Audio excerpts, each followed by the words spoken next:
two stages on the third day of the local Legends Sunraysia Safari Cross Country Rally, but the first was nearly 200 k's on its own. What a banger stage. It is a banger of a stage, and I woke up at 3 o'clock thinking about that. Well, it's like trying to eat an elephant, isn't it? You just got to chew it one bite at a time, and that's all we can do. Just try and keep our nose clean and try not to make too many mistakes, and if we do, minimise them as best we can. The two times Australian rally champion had moved up to 5th in auto overnight after the other Subaru, driven by son Dean, was temporarily sidelined. Yeah, very sad for Dean and Sam, because what a brilliant job they were doing. But we'll try and scrape up some bits and pieces on the way. Herridge Senior was in his element, staying well in touch with the bigger, faster machinery around him. This was real safari country, and Jeff Olam was ready to hunt down the lead car. We will be hunting a Navara for sure. Hopefully we can catch him up, but if we can see his dust or just have a good run, we'll be really happy. It's a big long day, Jeff. It is a long day. This is where the safari starts. Day 3 with these big stages. It's going to be where it's won and lost. The big CR6 was flying, chasing through the scrub and rarely making mistakes. But so too was Tony Quinn, eager to maintain his overnight advantage, and that certainly meant keeping the big red beast behind him. Todd Smith had run out of wreckers who might have a replacement gearbox for his Nissan Patrol, and third place looked certain to slip away until a chance conversation with Toby Hedrick's father, John, revealed one. He said, "Oh, have you got one?" We said, "No," and that just happened to, he's got one laying at home, so he went and grabbed it and got in there, so it was great, yeah. It was great too, the replacement gearbox keeping them in contention. On day 1, Darren Webster moved his V8 Pajero up amongst the front runners, but yesterday wasn't so good. We had a bit of an excursion yesterday, but we'll make amends for that today. We hope. Cool, big long stage though, isn't it, this one? It is, very long stages, but they're great. That's the fun of this event. It's fantastic. Not too hard on the cars, but good long stages and really enjoyable event. Ryan Hall's foray into the Sunraysia Safari was only natural for someone from Condobolin, but this event sees a new power plant. We put a new V8 in it compared to the original petrol in it, so a bit more speed for us, more than anything. How have you found the first couple of days? Clipped a tree the first day and did a windscreen, a few other things. Yeah. Second day was real good for us, but we started down the back and worked our way forward, so real good, yeah. What about the navigation? That's the tricky bit in all this game, isn't it? Oh, not for me. No? I've got a good one sitting beside me, so he sorted us out. No fights yesterday, which was a bonus. While Andrew Travis has retreated to the workshop to further develop his new Commodore Ute, his old Triton is still circulating well, with the new owner behind the wheel, although the long distance will be the challenge today. I think just don't wreck anything, mainly, yeah, and get all the calls right, and look after the gears, probably just the main thing, yeah. Ed Mulligan's been around rallying for decades, but not often behind the wheel in a safari, more often servicing for the legendary Bruce Garland. I mean, I've only ever been with Brucey and the boys doing the media car and all that sort of stuff, taking blokes like you around, showing them where to take photos. So getting out there and having a go at it, I mean, you're obviously a rally man, but this is then a bit different. Yeah, no, great, Paul. I've got to tell you, I loved it last year, and we just did that because we bought a cheap car, had a bit of fun. It got written off, and so we searched for a car and found this old one of Brucey's in a shed.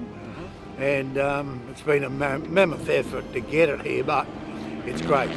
We love it. Unfortunately, Dean Byron featured in Special Stage 5 Triple Treat for all the wrong reasons. They tell me there's a wise old man in Bruce Garland that gave you a bit of advice. Yes, he did. He told me first 5 to 10 Ks, he said let the tyres warm up because they have a habit of breaking beads, and that's exactly what it did on the right rear on the long sweeper and put it on its scone. So yeah, wasn't much I could do to catch it. I'm not saying, I'm definitely not an experienced driver, but no, it was no catching that. It just went over and it was the end of it. In the Moto division, the tussle at the top continued. As fastest in League 2, Toby Hedrick started first on the road, but that was just a target for someone of Jake Smith's skill and experience. Not too much further down the pack, Travis Gow was lead rider in the over 45s.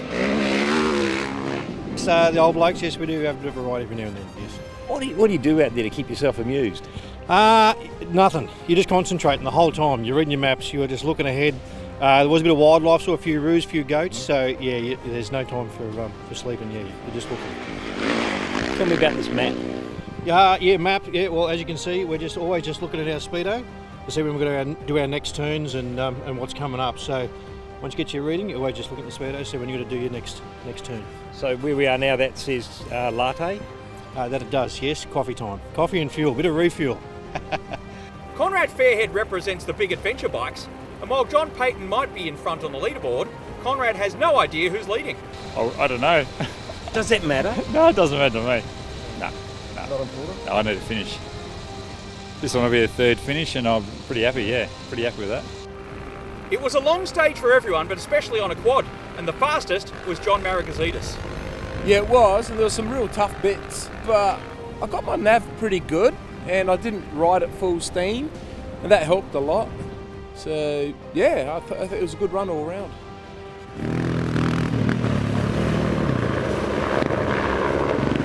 By the end of Special Stage 6 Lelma, the rookie on 42 took advantage of a broken foot peg on the Maragazidis quad. No, he had, I think he was nursing a bit of a problem that he found in the service, so I think he took that one a bit easy, but yeah, we mixed with each other a little bit.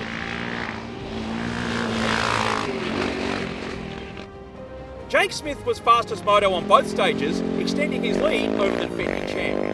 Yeah, we've had a great day. Tobe and I raced the whole way, haven't we? Yeah, it's been awesome. Like as you see, it's hard to lead out and then keep the gap. So, is that a bit of experience as well, though, Jake? yeah, it is. I mean, I could sort of see like we're sort of creeping away a bit too. Like we're working together to keep the pace up.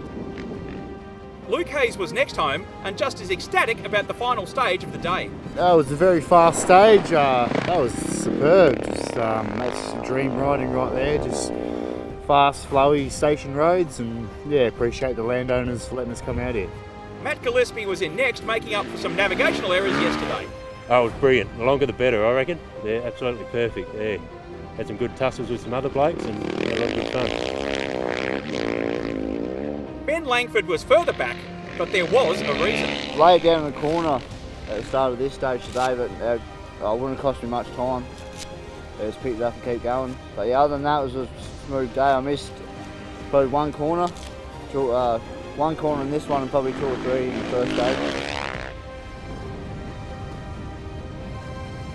Tony Quinn was first auto home in Special Stage 6. That meant he was still in control.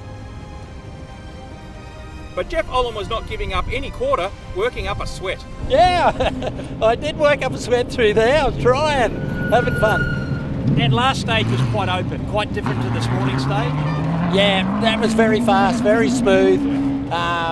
It was a bit of a highway race, but that was still a lot of fun. A lot of good jumps, everything. Rob Herridge was having his legs stretched in the final open stage, but happy to finish the day in one piece. That was successful.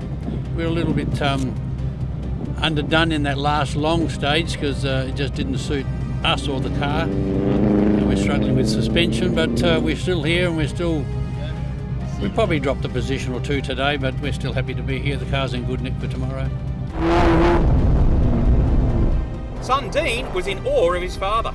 If I could be driving like that at 70 or whatever he is bloody unbelievable. So that was really quick through there. Yeah, we couldn't do much more on it. Mind you, it was Luke Olam who'd been trying to get past Herridge Senior, but couldn't. Caught up to Rob about 20-30k to go and had a good battle. It was good fun. Couldn't get past anywhere, it was a bit too dusty, but didn't lose much time really. But that was a fantastic stage, had a lot of fun. They'd had fun in the earlier stage too, getting air and missing route. That was close. 100. And one thing not to miss is the final day of the local legends Sunraysia Safari cross-country rally.